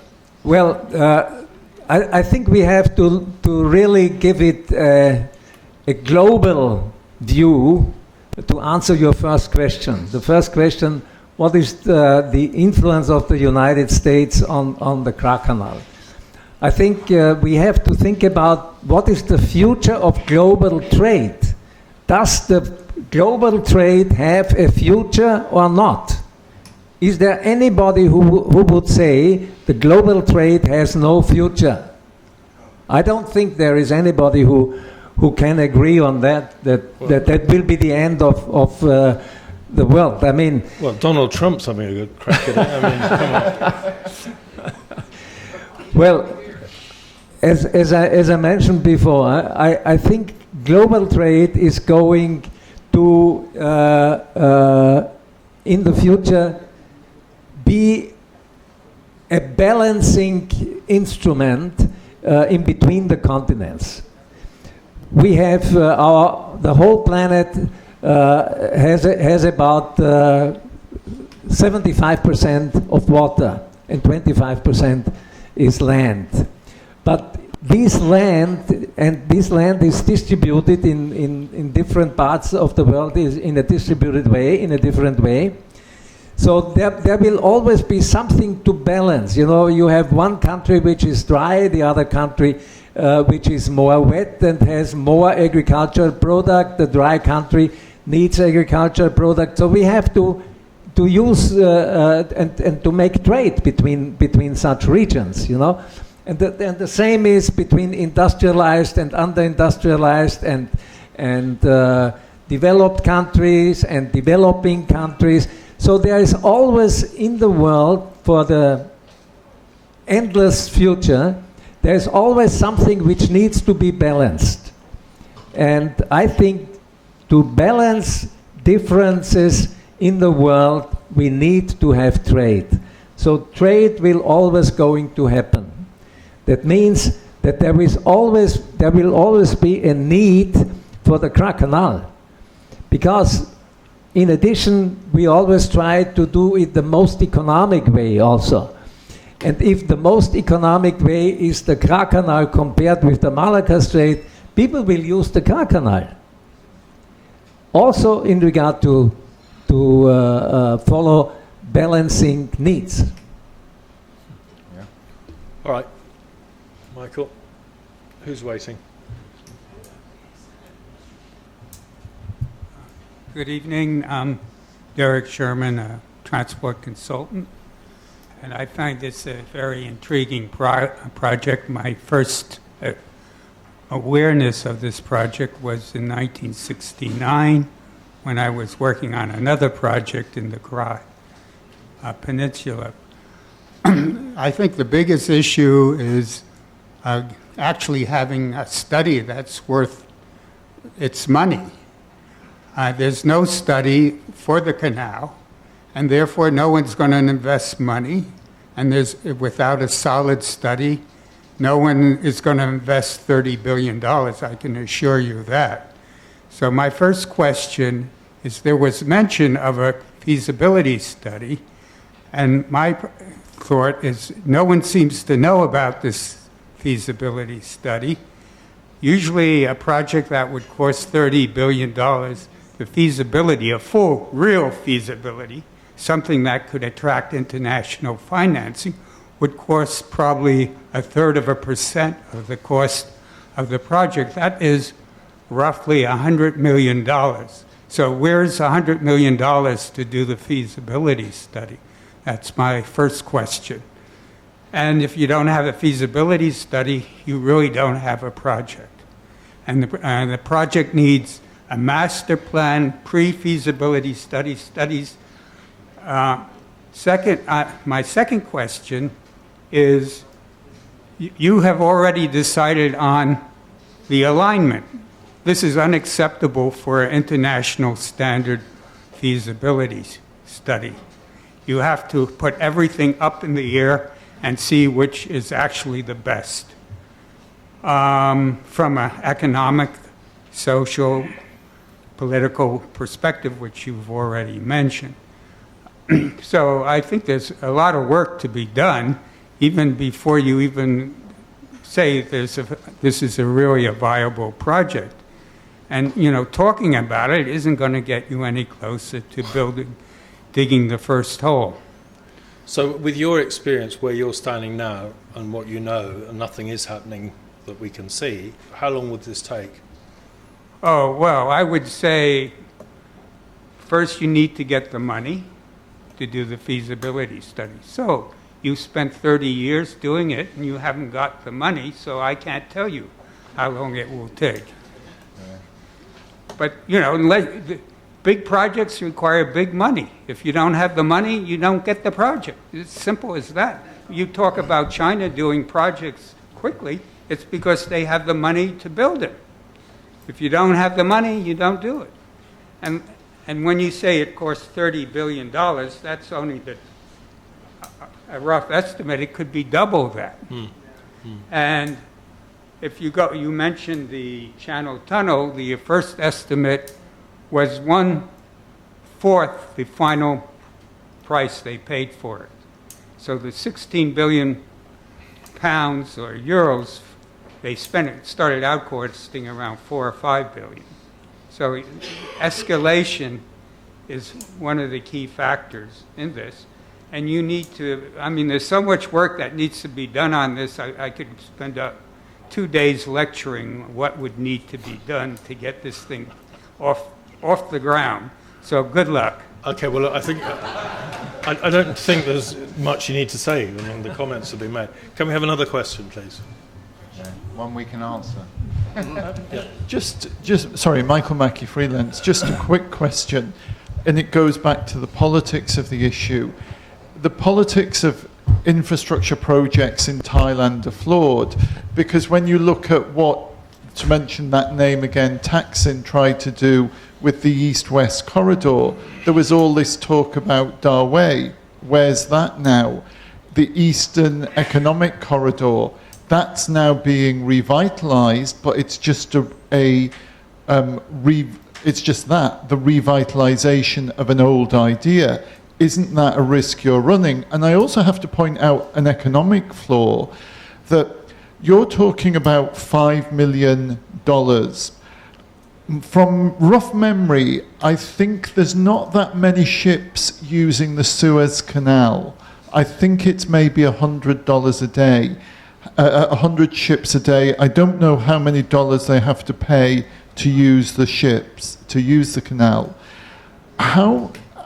Where are these figures of $5 million coming from? How much would actually come from using the canal, which might not actually have the depth from what you were saying, to move to support the new generation of ships which are carrying over 20,000 TEUs? Or are you content for it to be just moving small ships? No.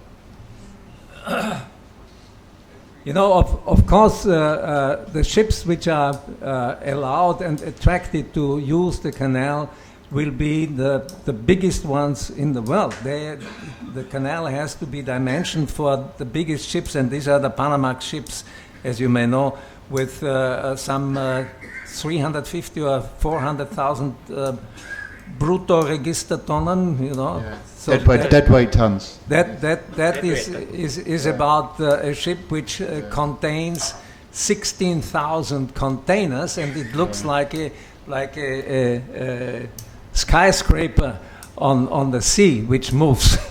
So we are totally open for that. But I would like to come back to your comment, and you talk about feasibility and lack of study and so on. Of course, I mean, you need to have a nucleus if you want to build an organism, you know, or the organization. You have to have a nucleus.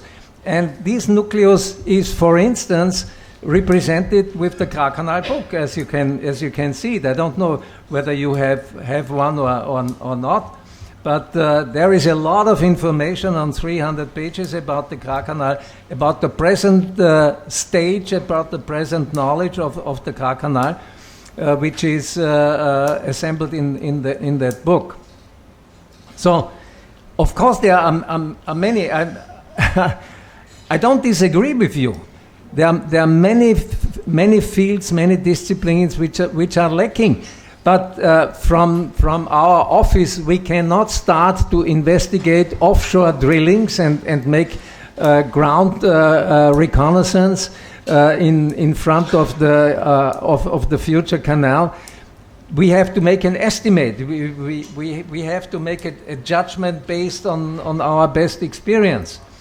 And that's how it starts. You know, that's basically including also the alignment. The Route 9A alignment at the present moment is the best we know about that.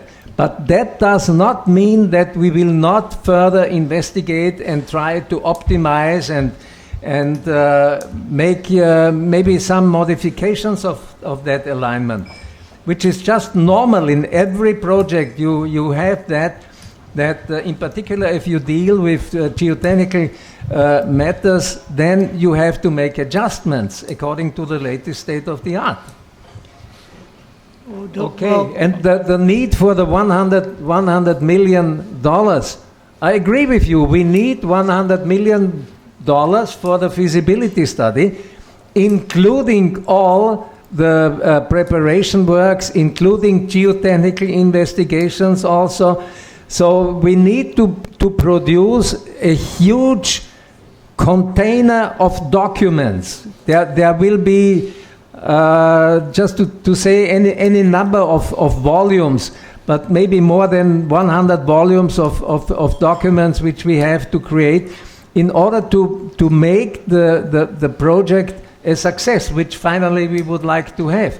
And therefore I'm recommending also this board of advisories which are adjacent to the government and help the government with the experience available in that advisory committee. Okay, we've been running for over 2 hours, so can you follow on quickly, and then we have a couple of questions. Because we base our estimation on the increase of trade. You mentioned trade, and recently there is a meeting of RCEP. And if you look at the map, the Kra Canal is right in the middle of RCEP, and the trade is increasing very quickly. So there will be an urgent need of the Kra Canal very soon. Okay. Robert, question. Good evening. Robert Kinnear, Alternative Innovations. One of my strings is a civil engineer, and I studied soil mechanics also. My professor was Professor Sutherland, who is the consultant for the Leaning Tower of Pisa. I've also been underground quite a bit, designing oil wells for many years. However, what the transport expert was saying, your feasibility study, what hasn't been mentioned here so far that I noticed was you're going through the ridge that runs down through Thailand. And I had a quick look at your book, sir. Thank you very much for my free glance. But it shows that the ridge goes up to a height of 4,600 feet, which is approximately 1,500 meters. No. Well, it's in the book, sir. Now we can check that. For sure not. Well, I just read it. Anyway, okay. I thought you co-authored the book, but that's what's inside the book. So that means quite a considerable number of locks to be constructed to get over the ridge. Presumably you're not going to dig it down to sea level, so you're going to use locks. So I can't see that the feasibility study, as the transport expert gentleman suggested, that you've actually found the most optimum route regarding construction. Maybe regarding other factors, it may be correct, but for construction, it doesn't appear to me to be the most feasible study. The other point being that you talk about bananas and sausages and things having two ends, as the canal does. You've got different tidal systems on the Indian Ocean and the Gulf of Thailand. You've got a difference of, it won't make much difference given you've got locks, but what are you going to do about the tidal surges at each end, which can be quite considerable in several meters? Thank you. Okay. Well, let me respond, because this is clearly only technical, First of all, the highest ridge we are passing is 75 meters. So that means that we will have slopes of 75 meters which we have to stabilize. And I have personal experience for 65 meter high slopes which we can stabilize, and the geology there, of course, has to be investigated very carefully, but it's not more than 75 meters, and that may be also that we have to make an optimization of the alignment, and that's part of the feasibility study. Second, the big difference between the Panama Canal and the Suez Canal is that the Suez Canal has the same level in the Mediterranean Sea and in the Red Sea. And this was believed when the Suez Canal was in the planning stage, and there was an Austrian engineer at that time who worked together with the French diplomat Lesseps, and they thought that there is a difference of the sea level of 4 meters between the Mediterranean Sea and the Red Sea. But actually, Alois Negrelli, the Austrian engineer who had broad experience in heavy construction, he made another survey, and he showed that there is no difference in the sea level between the Red Sea and the Mediterranean Sea. And the same is here. There is no need for a lock. Please do not confuse the audience with the idea that we need a lock like in the Panama Canal, because the sea level on the Siam Bay side and on the Andaman Sea side is the same. So there is no search. There is nothing like that. Don't make the same mistake which has been made in the early days of the Suez Canal. Okay. So, no, sorry, that's enough. Frank, your question. No. We have tidal differences between Red Sea and Frank Fu from Guangming Daily, Sea China. also. I just want to make two follow-ups from the questions raised by Gwen and also the Russian friends. So the first one, so is there any specific reason why we need to revive this idea of building the concept of building the canal now? Because the idea has come and go. So is there any specific reason for now why you want to revive this idea? Why now? Because of increase of trade. We can see that the trade is increasing every year, and we can estimate that in probably less than 10 years, they will have reached the so-called tipping point where no more ships can go through the Malacca Strait. So yes, the trade has been increasing. I mean, not only this year, previous years, the same. So is there any other specific reasons why this year, like 2019, you want to revive this kind of ideas? Because it's a money injection into the economy of Thailand. The revenues from the canal are directly benefiting to the budget of the Thai government.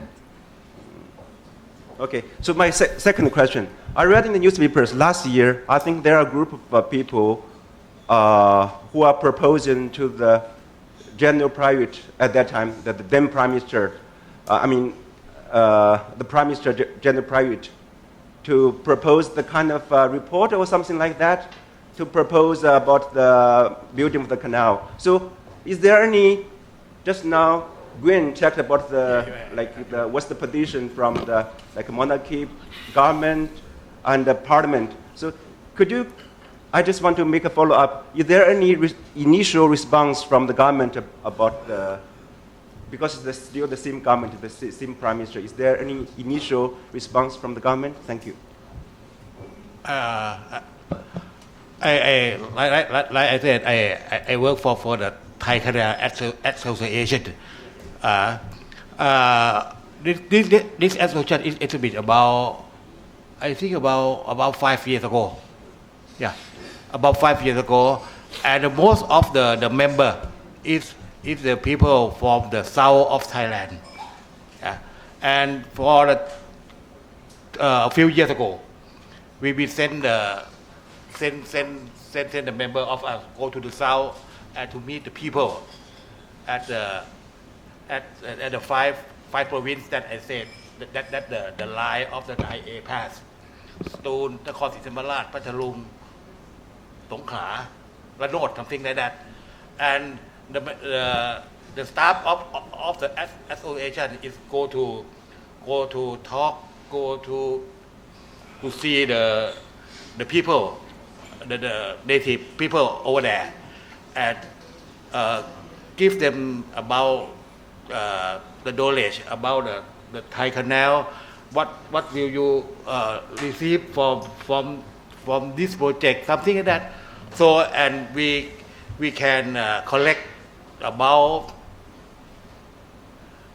I think about nearly 100,000 people, and then we go to see the Prime Minister last campaign, but the same Prime Minister, Prayut. Yeah, and offer the Prime Minister to build the canal and push him. So in that time, it's before election. Yeah, before election, and we have right now we have one party, one they call Thai Canal Party at the south of Thailand, but they fail. Yeah. Right, Simon, you're asking a question. And like I said, for this year, Prayut order to the National Development Department to study, and that department set the budget to the government to do the pre-feasibility study that I said before, and now the committee of the House of Representatives set one committee to ask for the budget again and to make and to do pre-feasibility study. But this new project is not Thai Canal. It's not canal project. It's a southern economic corridor. But in that area we have a canal. Yeah. Okay. Bigger project. One final quick question. Sam Wright, club member. Thank you for an excellent presentation on the desirability of a canal. But a question on feasibility. 25 years ago, the Bangkok Post had a full 2-page report on a study that was done in which the conclusion was it was impossible to build the canal where you have it drawn out through the lake. I looked through your book as well, and I don't see any feasibility studies addressing the reason they said it was impossible, which was the approach from both sides, the seabed and the East Coast. They could not find a place where it was stable enough for large ships to come through. And on the West Coast, there were serious tidal issues. And so they concluded that if you threw enough money at it, you could build it across the Isthmus, but you could not come and go. So I don't see any studies that you proposed that address the coming and going, the seabeds. So are you aware of that survey? Well, I think it's just part of the study that we have to think about the whole project, and the whole project consists not only of one aspect, it consists, for instance, also of the aspect of what to do with 1.3 billion cubic meters of excavated material. And this will, of course, be used to form islands, to form the smart city on both sides, because we have to use this material. I mean, in fact, it is excavation, and we have to deposit it somewhere. And where is it better to be deposited than in front of the entrance on both sides of the canal, and to form another smart city there, and have artificial islands. But of course it has environmental impacts also, and that needs to be studied. It's a big project. I mean, we don't have the answers for every question. Important is that we ask the question. Yes. Good. Right. Well, this project has been discussed, somebody said, for 300 years. It's actually getting on for 350 if you go back to La Lubert and all that time. So anyway, I'd like to thank General Saiyud, Harald Wagner, Admiral Supakon, and Martin Clutterbuck for coming and talking to us this evening. It's been a very interesting evening. When you get funding for your feasibility study, I guarantee the FCCT will give you a free press conference. Guarantee it. You'll get it. Thank you very much.